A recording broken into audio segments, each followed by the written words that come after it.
Hi, welcome back to my channel. My name is Chris, and what makes me not an expert, but what makes my information any better than anybody else's information on Kratom? I've been an avid, active Kratom user for 3 years now, and I've tried it in every different way. I've tried smoking it, I've tried it in capsules, I've tried it in teas, I've tried tossing and washing it, and I found the tea to be the best. And I'm gonna in my next week's video, I'm gonna show you how I make my tea.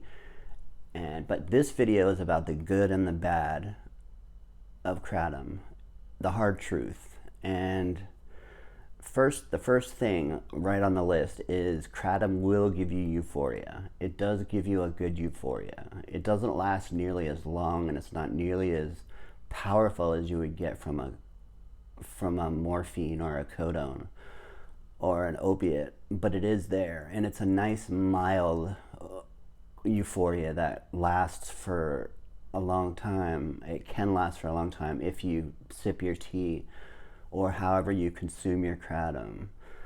Another great thing about Kratom is it can be a stimulant. It can give you energy. Different strains do different things. So I'll make another video one day about what different strains do what, because for right now, I don't want this video to be more than 10 minutes long. The third best truth about Kratom is it is a pain reliever. I would rather take a cup of Kratom than a Tylenol and something like supporting big pharmaceutical companies. Fuck that. I mean, I would rather support a poor Thai farmer in Thailand or an Indonesian farmer where he can make a living wage selling his Kratom from his trees on his farm to distributors like my distributor, who pays fair prices for his Kratom and sells it for a fair price. Another thing Kratom does, if you're studying, when I was in graduate school, it helped me study. I would drink, instead of drinking coffee, I would drink Kratom and I would stay focused. A little music and a little Kratom, and mix it with a cup of coffee and you are hyper focused. And Kratom basically gives you a generally good feeling. It makes you feel happy. It's not like any other drug where you're gonna go up quickly and then crash. It just gives you a general good feeling that kind of lasts as long as you let it. And another great thing about Kratom is it's not illegal. In my state of Tennessee, I think is the only, in Alabama, Tennessee, Alabama, and some other states, it might be illegal. You'll have to check on the internet. It's easy to find out,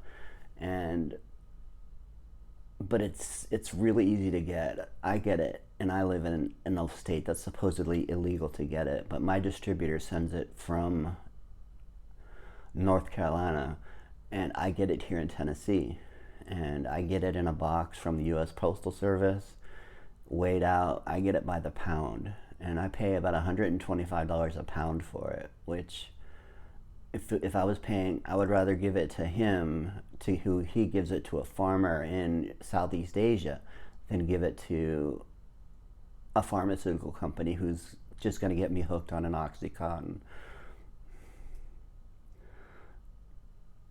Another good thing about Kratom is it's easy to get. You can go, there's a billion websites with distributors that sell it for about the same, about $10 an ounce is what it goes for now. And you can pick out your strain, you can pick out whether you want red, Bali, green, Malay, or white, Indo. And we'll talk about the strains in another video, like I said.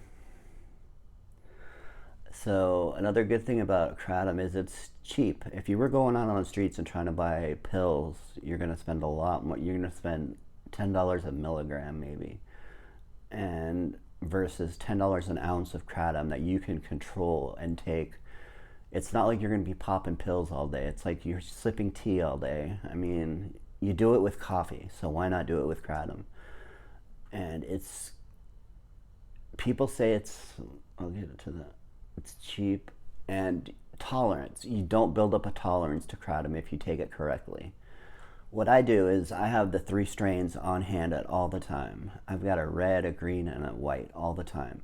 And I'll take a cup of red in the morning, maybe 2 cups of red. Then I'll have a cup of white. Then I'll have a cup of green. And then I'll have another cup of red. And I never get a tolerance to one strain because I'm constantly switching through them. So, which is why I buy it by the pound. I'll buy 8 ounces of red and 8 ounces of green, and then another month I'll buy just 8 ounces of white, and have it shipped and always have it on hand. It's comes in a powder. It's really easy to store. Another really good aspect about it is you're not supporting big pharma, and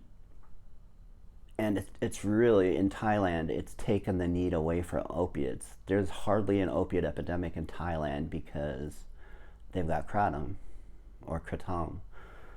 Now let's talk about the bad aspects. This won't take nearly as long. One bad thing about Kratom that is truthfully bad is there is something called Kratom constipation. And being that it is works on the opiate receptors, it does slow down your metabolism and it slows down your digestive system.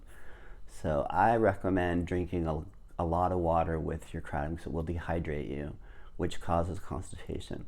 And I supplement my Kratom with Metamucil. Like I'll have a cup of gross Metamucil,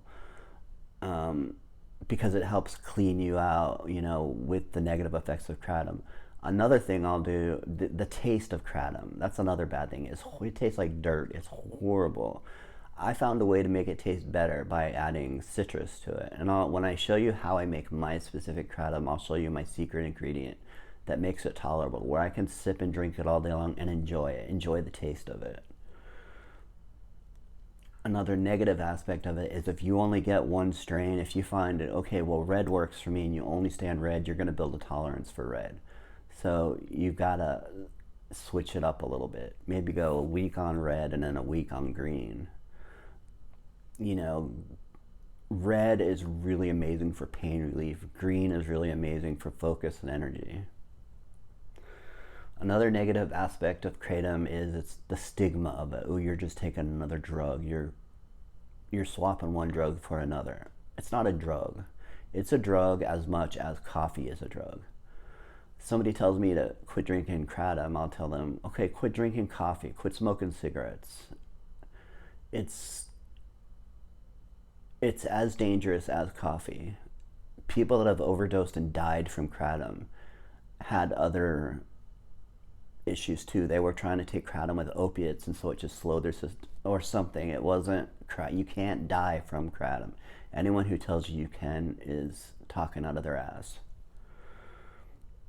And the last thing about it is it tastes terrible until I show you my secret method of how I make it to taste better. And as you can see, summing it up, the good far outweighs the bad. I've got 1, 2, 3, 4, 5, 6, 7, 8, about 15 good aspects and maybe 6 bad aspects of it. And again, my name is Chris. Thank you for watching my video. I hope you enjoy it. I'm in a place now where I can make a video once a week, and I'm gonna make videos once a week on Kratom, how I make it, where I get it from, the different strains and what they do. There's billions of videos on Kratom, but I'm going to be the most consistent because I've used it for so many years and it's helped me get off of opiates. I was a drug addict. It helped me get off of opiates and it helped me get off of benzos.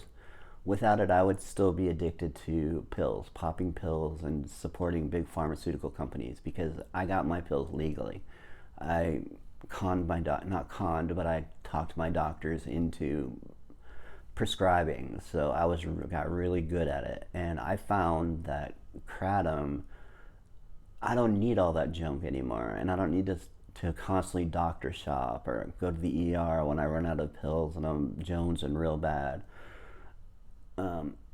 I like feeling good, and I like being in control of feeling good, and I like the fact that it's legal. It's just like you drink coffee because you like the fact that it gives you energy. Well, Kratom makes you feel better. I had a stroke in 2003. So my body is always aching. My left arm is in a constant state of flexion like this. You can't tell because of the way I set the video up, but and it hurts, and I'm always in pain. And Kratom keeps my muscles relaxed, it reduces my anxiety and depression. So since I've started taking Kratom, my depression and anxiety medication have dropped in half. My doctor's like, "What are you doing differently? Because we're dropping your medicine down and you're still happy." I would consider myself a happy-go-lucky guy, and I hope you find my videos useful. Thanks for watching. I'll see you on the next one.